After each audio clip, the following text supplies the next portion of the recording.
Servus meine Lieben, schön, dass ihr wieder mit dabei seid. Heute habe ich wieder einen super genialen Maschenanschlag für euch, den wirklich jeder kennen muss und den auch jeder stricken kann, denn er ist super einfach und macht richtig was her. Ihr könnt ihn in Runden, aber auch in Reihen stricken. Der Anfang ist bei beiden Varianten gleich und wie das geht, das zeige ich euch jetzt.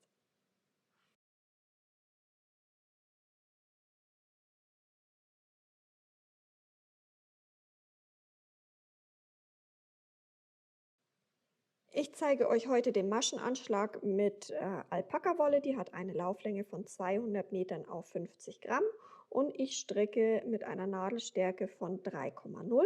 Ich habe hier schon mal auch mit der gleichen Nadelstärke einmal mit Sockenwolle gestrickt und einmal mit Merino-Wolle. Die haben auch beide die gleiche Lauflänge, damit ihr dann nachher auch mal einen Unterschied sehen könnt. Und zuallererst müssen wir unseren Faden vierfach nehmen. Ich zeige euch das jetzt hier mal im Kleinen, weil sonst würde mir hier der Platz ausgehen. Also nicht nur verdoppeln, so wie hier, sondern vervierfachen. Dann müsst ihr hier am Ende 4 Fäden nebeneinander liegen haben. Nehmt hier ausreichend Wolle, denn ihr braucht hier für den Maschenanschlag sehr viel Wolle. Und ja, ich mache das jetzt einmal im Großen. So, das ist jetzt hier mein Ende. Hier hängt mein Wollknäuel dran. Damit starten wir nicht.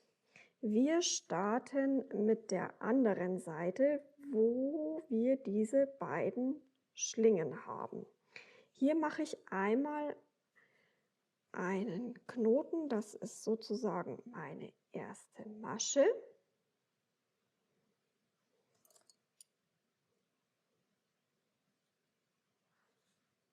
So, das ist unsere erste Masche. Da habe ich jetzt nicht richtig eingestochen.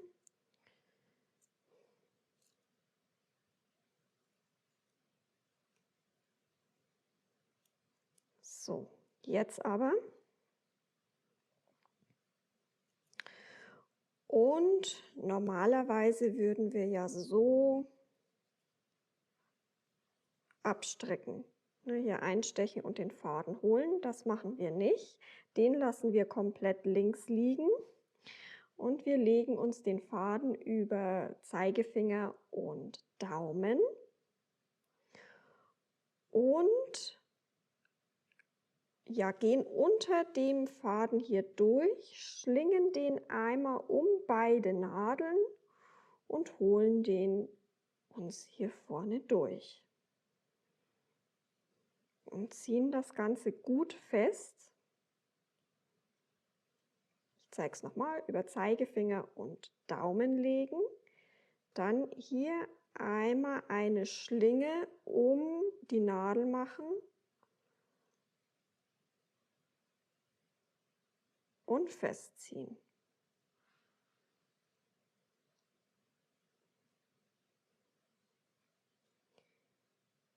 Unten durch, einmal um die Nadel schlingen, hier wieder am Daumen vorbei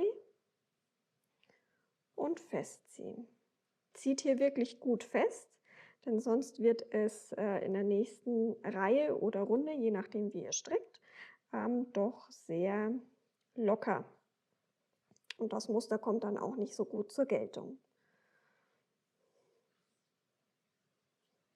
So, also hier unten wieder durch, einmal um die Nadel schlingen und festziehen. Das machen wir jetzt, ja, ich mache das jetzt insgesamt so 20 Maschen, je nachdem wie weit ich jetzt komme. Und dann sehen wir uns gleich wieder.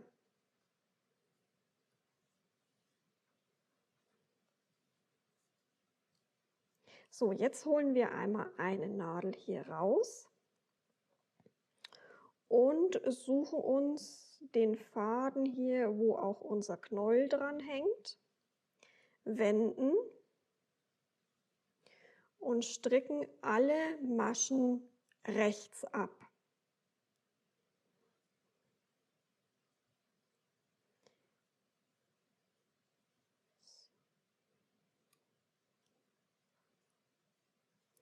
Und die letzte hier stricke ich auch immer rechts. Einmal hier nochmal gut festziehen. Und dann sind wir mit diesem Maschenanschlag eigentlich schon fertig. Wenn ihr jetzt in Runden weiter stricken wollt, dann teilt ihr eure Maschen jetzt einfach auf 4 Nadeln auf. Wenn ihr mit einem Nadelspiel strickt oder wenn ihr mit dem Crazy Trio strickt, dann einfach auf 2 Maschen aufteilen. Und dann könnt ihr ganz normal in eurem Muster weiter stricken. So, man kann jetzt hier schon tatsächlich einen kleinen Unterschied zwischen den verschiedenen Garnen sehen. Wie gesagt, das hier ist Sockenwolle, Alpaka und Merino, alle mit der gleichen Lauflänge und mit der gleichen Nadel gestrickt. Ja, auf der Rückseite sieht es ein kleines bisschen anders aus. Da haben wir jetzt hier natürlich die linken Maschen anstatt der rechten Maschen auf der Vorderseite. Dadurch wird es natürlich auf der Rückseite etwas anders. Und ja, ich hoffe, euch hat das Video wieder gefallen. Lasst mir gerne einen Daumen nach oben da, wenn es euch gefallen hat. Abonniert gerne meinen Kanal, wenn ihr nichts mehr verpassen wollt. Danke fürs Zuschauen. Pfiat euch, bis zum nächsten Mal. Eure Bianca.